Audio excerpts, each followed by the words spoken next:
Shalom e bem-vindos a Via Rapta Israel, uma frase do hebreu que significa amarás a Israel. Esperamos que vocês fiquem conosco porque nosso professor Dr. Baruch vai compartilhar um estudo expositivo da Bíblia. Dr. Baruch é professor titular no Instituto Zera Avraham, com sede em Israel. Ainda que todas as aulas no Instituto são dadas em hebraico, o Dr. Baruch fica feliz em compartilhar este estudo semanal com dublagem em português. Para mais informações sobre nosso trabalho em Israel, visite nosso site amarasaisrael.org. Fiquem agora com o Dr. Baruch e a aula de hoje. Nada bom acontecerá espiritualmente na sua vida até que você reconheça uma absoluta necessidade da misericórdia de Deus. Qual foi a última vez que você se afastou para um lugar tranquilo, caiu de joelhos e buscou a Deus e sua misericórdia, entendendo a sua desesperada necessidade de perdão? Perdão de quê? Você me dirá. De cada pecado, de cada ato de desobediência, cada ato de orgulho, cada pequena mentira, grande mentira, o que quer que seja. Se queremos que Deus trabalhe em nossas vidas, devemos experimentar a misericórdia de Deus. Quando uma pessoa recebe misericórdia de Deus, sua vida é transformada. Quando entende o que significou o preço da sua misericórdia, e é disso que falávamos no final do estudo da semana passada, sobre como o Messias iria a Jerusalém para a Páscoa. E ali ele seria traído, seria enganado, seria açoitado e, em última instância, seria crucificado e morreria na cruz. Mas, e isso é muito significativo, mas ao terceiro dia, e esse conceito do terceiro dia nos fala de vitória, nos fala de cumprimento, o cumprimento e a revelação do propósito de Deus. E entendam isso, sempre haverá uma conexão entre o cumprimento dos propósitos de Deus e a revelação da glória de Deus. Quando vemos com cuidado a palavra de Deus com respeito ao mover da glória de Deus. Quando a glória de Deus, por exemplo, enchia o templo de Deus, o que acontecia? Deus mesmo e somente Deus era quem ministrava. Ele se movia entre as pessoas, e isso produzia um grande resultado. Mas, uma vez mais, tudo começa com a misericórdia. Pegue sua Bíblia e venha comigo ao livro de Mateus, capítulo 20. Livro de Mateus, capítulo 20. Vimos na semana passada que Yeshua e seus discípulos se dirigiam a Jerusalém e iam ali, tal como disse, para cumprir o propósito pelo qual ele foi enviado a este mundo. E esse propósito foi dar a vida dele como redenção por você e por mim. E o maior erro, quero enfatizar isso, o maior erro que um ser humano pode cometer é o de não receber essa redenção. O não receber a redenção de Deus, que vem através do sangue. Sem o derramamento de sangue, não há redenção. Se você não recebe essa redenção por meio do sangue do Filho de Deus, o Messias Yeshua, Cristo Jesus, se você não recebe esse sangue, experimentará duas coisas que estão estreitamente relacionadas. Experimentará a condenação eterna de Deus, seu juízo, e, em segundo lugar, encontrará também, eternamente, não somente seu juízo, mas vai experimentar a vergonha do seu pecado. Dessas duas coisas, castigo e vergonha, tanto fisicamente quanto interiormente. O castigo de Deus é severo. Por isso é que o preço para ser perdoado pelos meios usados para que receba a misericórdia. Por isso é que essa misericórdia é tão preciosa, o sangue do Messias. Pegue sua Bíblia e venha comigo ao livro de Mateus. Concluiremos o capítulo 20, iniciando com o versículo 29. Mateus, capítulo 20, versículo 29. Já mencionei que eles vão pelo caminho da Galiléia e Jerusalém, e vão a uma cidade muito específica. A primeira cidade que os filhos de Israel capturaram sob a liderança de Josué. Ao capturar essa cidade, na realidade, Deus destruiu essa cidade, e isso é significativo. Essa vitória abriu o resto da terra. Uma vitória faz justamente isso. Nos permite estar numa posição em que podemos tomar posse de quê? Das promessas de Deus. Isso foi o que o Messias fez. Ele se levantou no terceiro dia. Com isso, encerramos na semana passada. O terceiro dia é o dia da vitória. O propósito de Deus se cumpre. Isso é o que significa vitória. E a vitória nos posiciona para que as coisas se abram. Quais coisas? Receber, apropriar-nos das promessas de Deus. Então te pergunto, você está interessado nas promessas de Deus? Elas motivam a sua vida? São elas que fazem com que você atue em obediência? É dizer, que você demonstre fé de um modo testemunhal, que as coisas que você faça sejam corretas diante dos olhos de Deus? Versículo 29. E saindo de Jericó, uma grande multidão o seguiu. E eis aqui, como comentei na semana passada, cada vez que esse termo, eis aqui, aparece nas Escrituras, nos diz que algo significativo está por vir, algo que devemos prestar atenção, e que a verdade desse fato, a mensagem, devemos aplicá-la em nossas vidas. Eles saem de Jericó. Bem, Jericó era espiritualmente cega, mas isso não significa que não estivessem sabendo disso. O que quero dizer?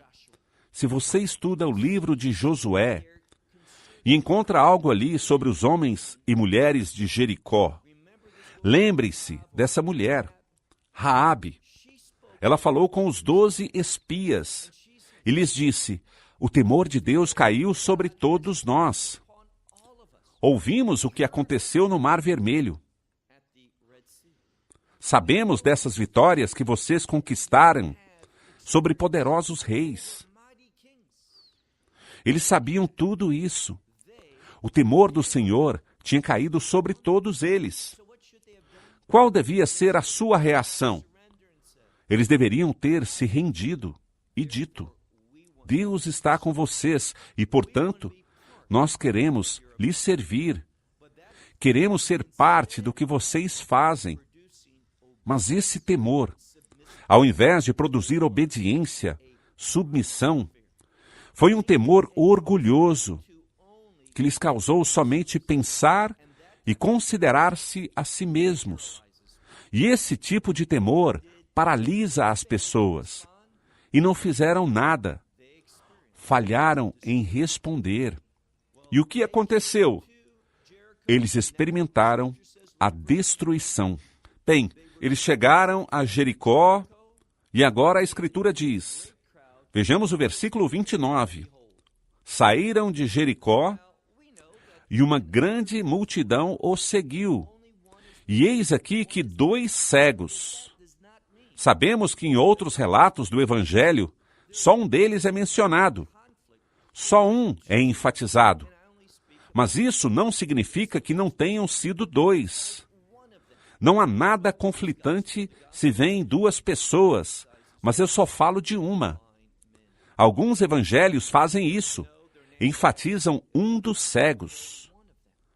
Mas esse relato em Mateus fala de 2 homens cegos.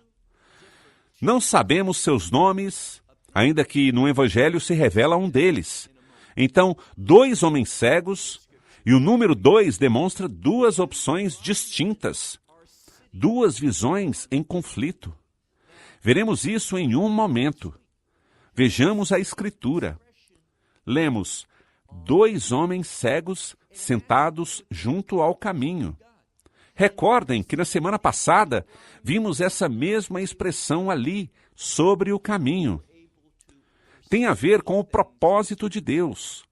E veremos que esses 2 cegos, apesar de que eram cegos, foram capazes de perceber coisas espirituais. Você pode ter uma visão perfeita, fisicamente falando, e ser um cego espiritual. De fato, assim é a maior parte do mundo. Talvez você seja parte da maioria das pessoas que me ouvem nesse momento e que vivem um problema de cegueira espiritual. Não está disposto a aceitar o que diz a palavra de Deus e a implementar a verdade de Deus na sua vida. Você se arrependerá disso pela eternidade. Tome decisões sábias. Esses 2 homens eram cegos, mas podiam escutar. E a palavra de Deus diz que a fé vem por ouvir e por ouvir a palavra de Deus. Eles ouviram sobre esse. O veremos em um momento. Então, 2 homens cegos estavam sentados junto ao caminho e depois de ouvir sobre Yeshua.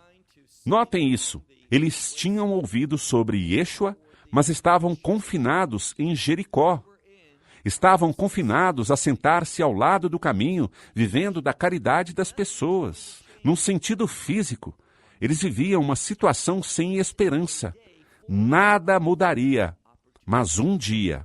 Esse é o dia para eles, para sua oportunidade. Uma oportunidade de mudança. E veremos que eles foram sábios. No final dessa passagem, veremos o seu objetivo. Você poderá dizer, como a Escritura vai sinalizar, o que eles queriam. Eles queriam ver? Claro que sim. Mas, mais do que isso, eles queriam que Deus trabalhasse em suas vidas através de Yeshua com um propósito. Qual o propósito? Falaremos disso no final. Então, esses 2 estão sentados no caminho, e depois de ouvirem que Yeshua está passando, o que está no momento presente, o que quer dizer que eles têm uma oportunidade delimitada. E assim é como geralmente funciona. Deus nos dá uma oportunidade, mas essa não permanece aberta por muito tempo. Ele vinha, literalmente diz que estava passando. E o que eles fizeram? Eles clamaram, e essa palavra é sinônimo de gritar, exclamar.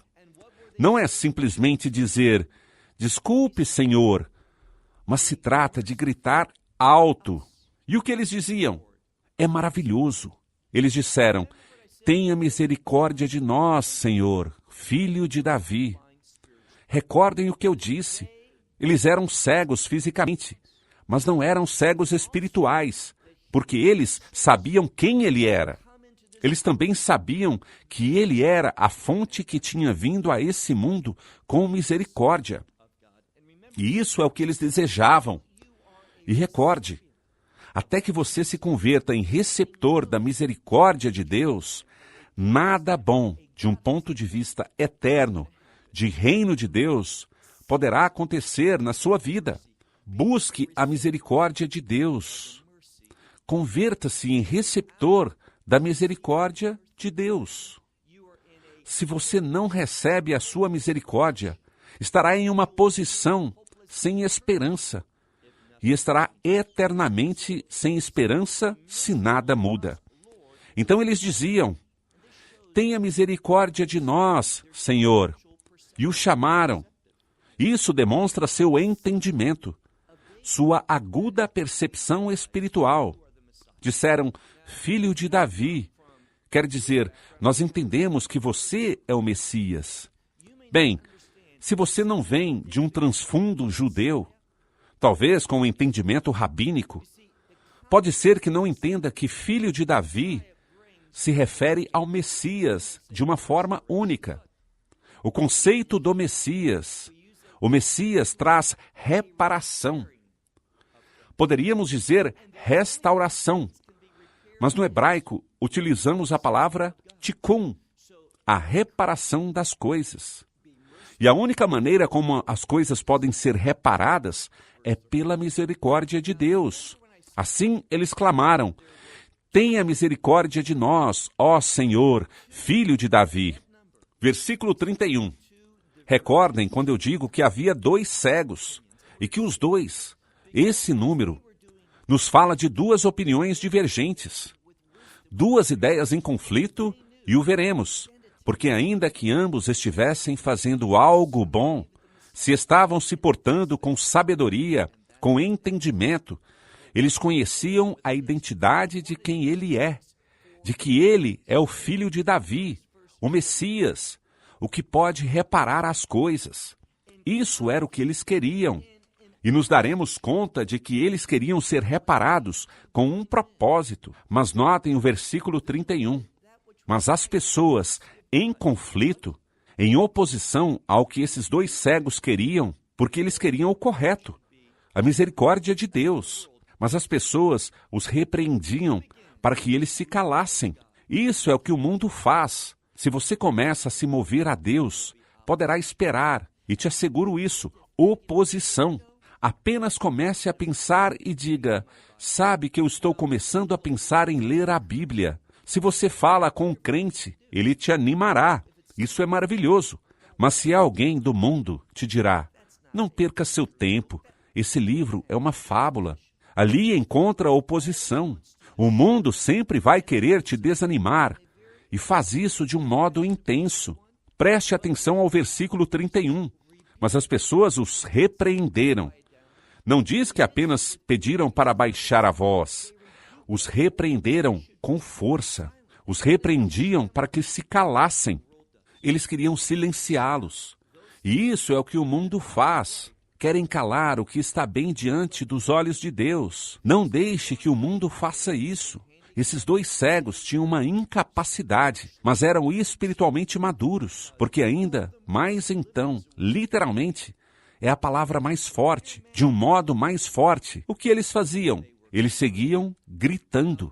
Se você está usando uma tradução moderna, baseada no texto grego de Nestle Allen, vai ler a mesma palavra, idêntica, que encontramos no versículo 30, onde diz que eles gritaram, que clamaram, que exclamaram com grande emoção.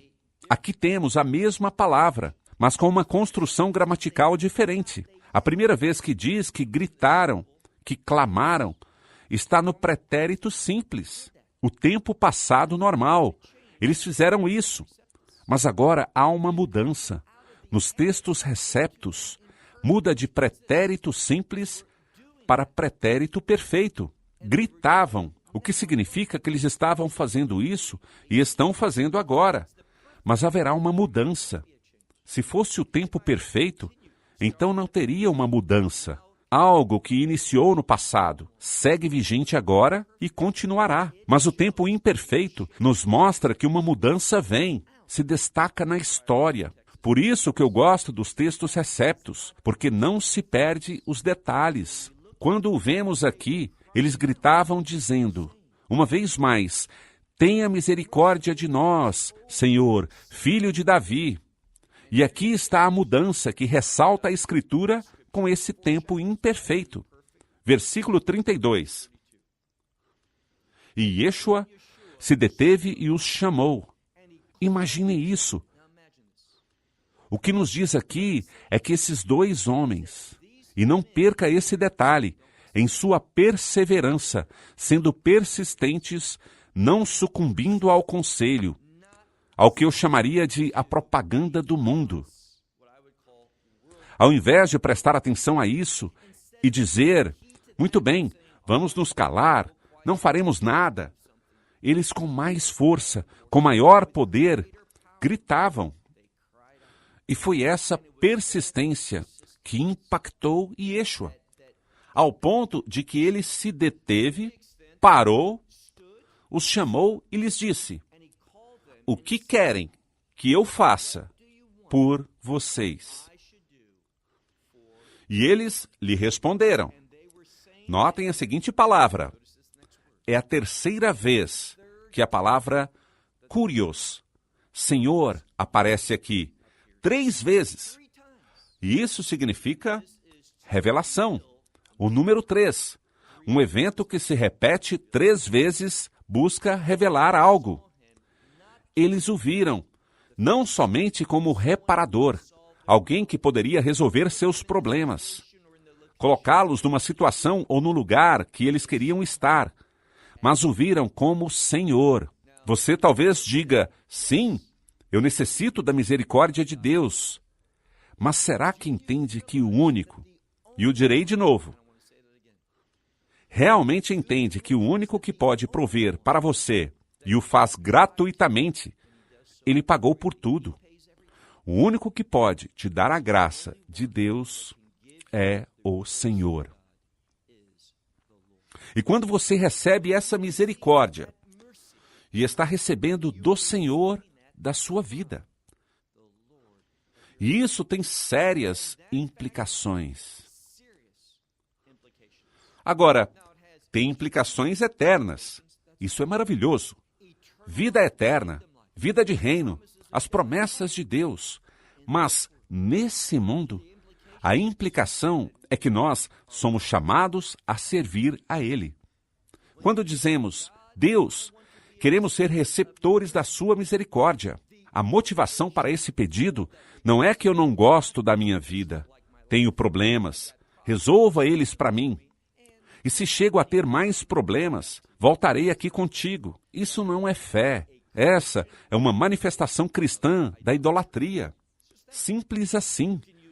Podem usar o nome de Jesus, usar a terminologia bíblica, mas em essência, isso não é mais que idolatria, porque você é o centro da tua experiência religiosa. Se trata do que você quer.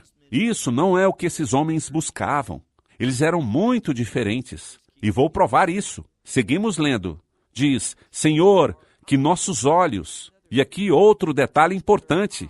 Que nossos olhos sejam abertos. Uma vez mais, se você está usando uma tradução moderna, proveniente da edição Nestle Allen, do texto grego, simplesmente dirá que nossos olhos se abram. Simplesmente que se abram. Mas o melhor texto grego o coloca em modo passivo. Por que isso é importante? Porque não é algo que ocorrerá por si mesmo.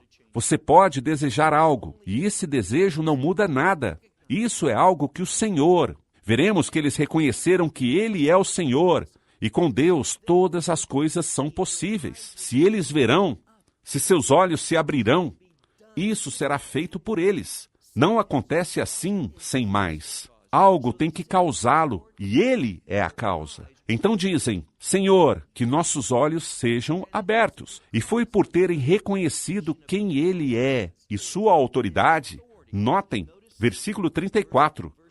Mas Yeshua, tendo sido movido por compaixão, ou seja, isso também está na forma passiva. Algo o provocou. Algo fez com que ele atuasse em compaixão, que os olhasse com favor. Havia muitas pessoas cegas, muitas pessoas com necessidade, mas ele foi movido por compaixão devido ao seu entendimento, à sua sabedoria espiritual para entender como funcionam as coisas de Deus. Então veja o versículo 34. Mas Yeshua, tendo sido movido por compaixão, tocou seus olhos. E gosto disso. E imediatamente, com Deus, quando tudo é correto.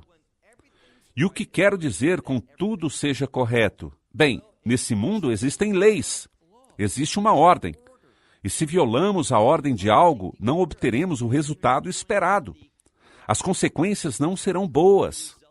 O mesmo acontece com as leis espirituais.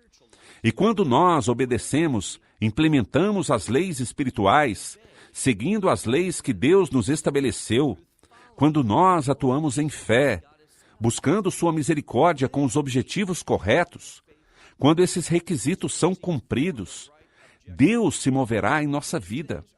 E isso é exatamente o que acontece aqui. Sendo movido por compaixão, o que Yeshua fez? Tocou seus olhos. E imediatamente, sem demora, imediatamente, seus olhos viram. Seus olhos recobraram a vista. Não é interessante? Essa palavra para recobrar a vista não é simplesmente a palavra blepo, que significa ver, mas é a palavra anablepo, que significa ver acima.